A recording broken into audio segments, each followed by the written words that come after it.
Hey there, welcome back to our channel where we dive deep into the digital world to make technology work for you.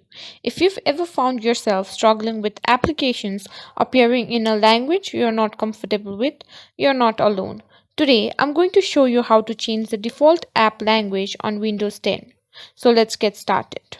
First things first, let's navigate to the Windows settings. You can do this by clicking on the Start menu at the bottom left corner of your screen and clicking on the gear icon. This will open up the settings window. Now look for time and language option and click on it.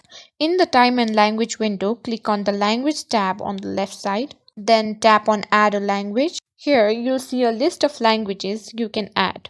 Scroll to the list or use the search bar to find the language you want to use as your default app language. Once you find it, click on it and then click the next. On the screen, you might see additional language features you can install. Here you can see the option that says set as my Windows display language. Click on it and that's it. You've successfully changed the default app language on your Windows 10 system. But remember, some apps might have their own language settings, so you might need to change those individually. If you found this tutorial helpful, don't forget to like, share, and subscribe.